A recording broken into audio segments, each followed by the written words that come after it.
Hello everyone, स्वागत है आप सभी का अपने फेवरेट चैनल निष्कर्ष मैथ्स एंड साइंस पर। तो बच्चों, आज हम करने वाले हैं हमारा क्लास 5th का ईवीएस का पेपर। सैम्पल पेपर है हमारा ये PT1 के लिए, और ये हमारा TWAU जिसका नेम अभी हो गया है, यानी कि द वर्ल्ड अराउंड अस। इस बुक का आपका नेम है the world around us. 30 marks का पेपर होता है आपका। तो देखिए, कर लेंगे हम इसको सॉल्व। आगे देखते हैं क्या है। ये इंस्ट्रक्शन दिए हैं, answer all the questions, each questions carry the marks mentioned against it. तो यानी कि हमें आंसर देने इन क्वेश्चंस के, और इनके मार्क्स उनके सामने दिए हैं। फर्स्ट क्वेश्चन देखेंगे, match the following Indian states with their Capitals. State को कैपिटल से आपको मैच करना है। तो महाराष्ट्र की कैपिटल आपकी होगी, इसमें से देखेंगे मुंबई। महाराष्ट्र की हो गई आपकी मुंबई। तो यानी कि ये आप ऐसे ए भी लिख सकते हैं, ये ए से मैच हो गया। नेक्स्ट है राजस्थान। राजस्थान की जयपुर होती है, यानी कि बी वाला ये हो गया जयपुर। वेस्ट बंगाल, वेस्ट बंगाल की आपकी कोलकाता होती है, ये हो गए। नेक्स्ट है आपका question number 2, name any 4 national symbols of India and right online about each. तो आपको 4 नेशनल सिंबल्स के नेम लिखने हैं। तो जैसे हम नेशनल सिंबल लिख लेंगे यहाँ पर, यानी कि एम्बलम। नेशनल सिंबल भी कह देते हैं और नेशनल एम्बलम भी कहते हैं जिसको। तो वो होता है हमारा the lion capital, the lion capital. Okay. Next है नेशनल फ्लावर। तो नेशनल फ्लावर हमारा आप सबको पता है लोटस होता है। नेशनल मॉन्यूमेंट देखेंगे, तो नेशनल मॉन्यूमेंट हमारा क्या होता है, दिल्ली में जब आप डालोगे दिल्ली की पिक तो सबसे पहले आएगा इंडिया गेट। इंडिया गेट होता है। नेशनल बर्ड, नेशनल बर्ड सबको पता होगी, ये तो बहुत इजी क्वेश्चन है, peacock. Next question number 3, define the following types of material with 1 example each. तो उनका एक एक एग्जाम्पल देना है। नेचुरल मटेरियल्स, नेचुरल यानी कि जो हमें नेचर से मिले हैं, उनके बारे में आपको यहाँ पर बताना है। नेचुरल मटेरियल क्या क्या होते हैं, एग्जाम्पल मैं आपको बता दे रही हूँ। डेफिनेशन जो होगी, the material which we get from the nature directly are called natural material. जैसे कि आप देखेंगे रॉक्स, रॉक्स आपको सीधे नेचुरल से मिले हैं। प्लांट्स,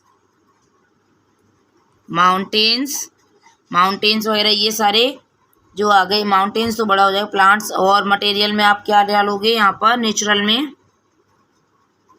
मड हो गई आपकी, कॉटन हो गई। देखो कॉटन भी सीधे आपको मिलती है प्लांट से।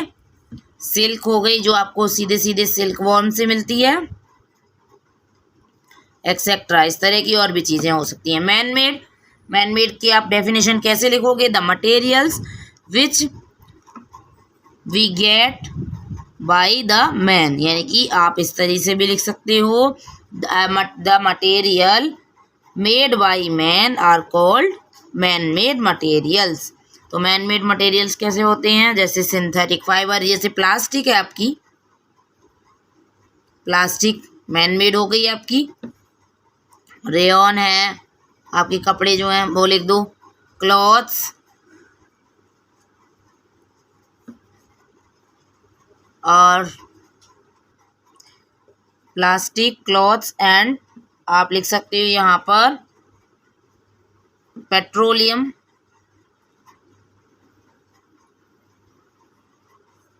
पेट्रोलियम जैसे पेट्रोलियम बट नेचुरल रिसोर्स होता है, लेकिन पेट्रोलियम को हम जब रिफाइन कर देते हैं, जो पेट्रोल प्योर मिलता है हमें, वो हमारा मैन मेड हो जाता है।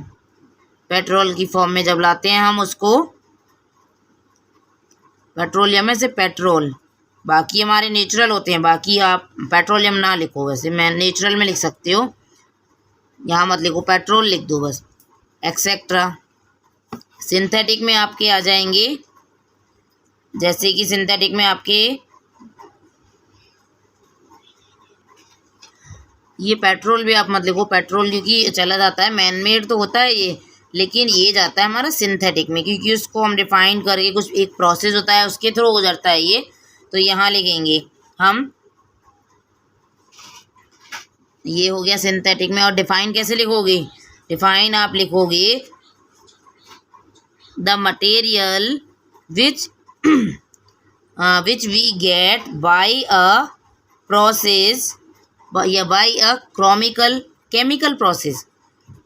केमिकल प्रोसेस से जो मिलता है हमें, उनको हम सिंथेटिक कहते हैं। जैसे कोयला जो होता है आपका, या फिर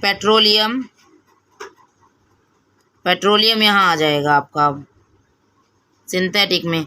और अगर सिंथेटिक नहीं दिया है तो मैन मेड में लगा सकते हो आप इसको। और आपका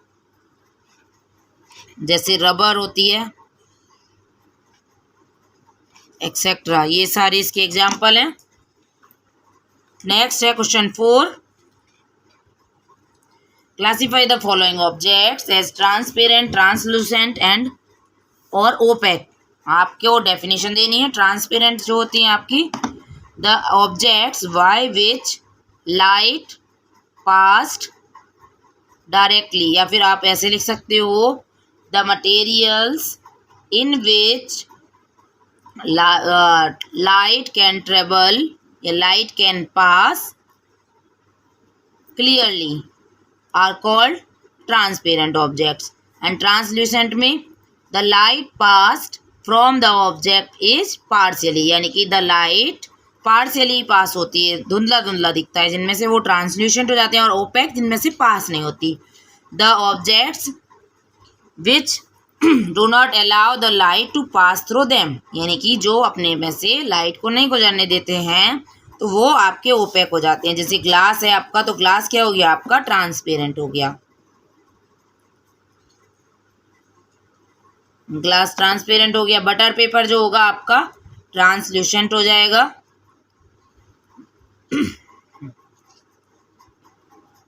नेक्स्ट वुडन डोर जो होगा आपका ओपेक होगा।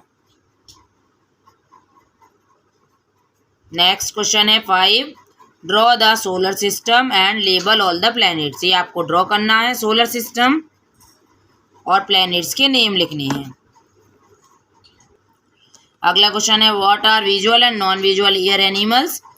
जिनके ईयर दिखाई देते हैं और जिनके ईयर नहीं दिखाई देते हैं, उस तरह के एनिमल्स को आपको लिखना है क्या होते हैं, और हम इनको एग्जाम्पल भी बताएंगे। तो देखिए विजुअल वाले में कौन कौन से होते हैं जिनके ईयर दिखते हैं। सबसे पहले ह्यूमन ही लिख लो आप, human, elephant, dog, cat, etcetera, ये लिख देंगे। और नॉन विजुअल में किस किस के आपको नहीं दिखाई देते? देखो बर्ड्स के आपको नहीं दिखाई देते हैं, और आपको लिजर्ड के ईयर्स नहीं दिखाई देते हैं, क्रोकोडाइल के,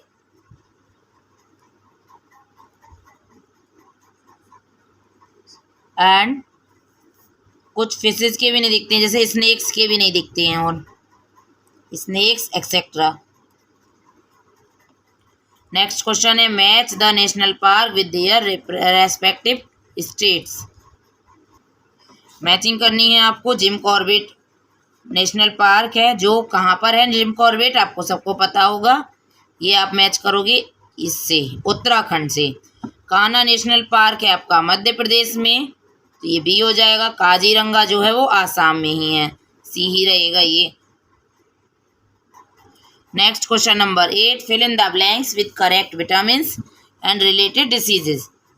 ब्लैंक्स को हमें फिल करना है, विटामिन उनके लिखने बताने हैं, और विटामिन तो दिए हैं, हमें बतानी है उनसे related diseases. Deficiency of vitamin A causes. Vitamin A की कमी से क्या होता है? नाइट ब्लाइंडनेस,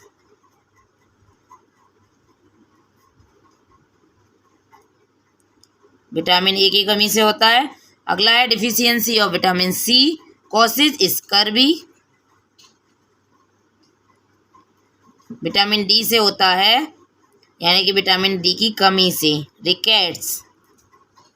और नेक्स्ट क्वेश्चन है right sleeping hours of the following animals. In animals के हमें स्लीपिंग आवर्स लिखने हैं।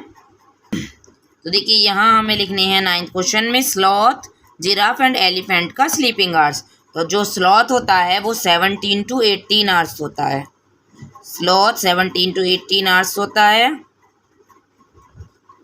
और जिराफ जो होता है वो आपका 2 से 3 आवर्स होता है,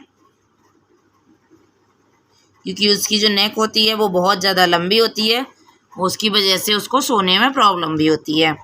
और अगला है एलिफेंट। एलिफेंट जो होते हैं हमारे 4 से 5 आवर्स तक ही सोते हैं, 4 to 5 hours. Next last question पर आ जाते हैं। Right 5 sentences about your family. Family के बारे में 5 सेंटेंसेस लिखने हैं। उसमें आप फैमिली के टाइप भी लिख सकते हो कि कौन कौन से टाइप होते हैं फैमिली के। तो और भी इसी तरह की वीडियोज़ के लिए बने रहिएगा चैनल पर। और अगर अभी तक आपने सब्सक्राइब नहीं किया है तो सब्सक्राइब ज़रूर कीजिए, जिससे कि आपको हमारी आने वाली वीडियोज़ का नोटिफिकेशन भी मिलेगा। और अगर आपको वीडियो अच्छी लगी हो तो लाइक शेयर ज़रूर कीजिए, कमेंट करके मुझे बताइए कि आपको वीडियो कैसी लग रही है। Thank you for watching. Bye bye.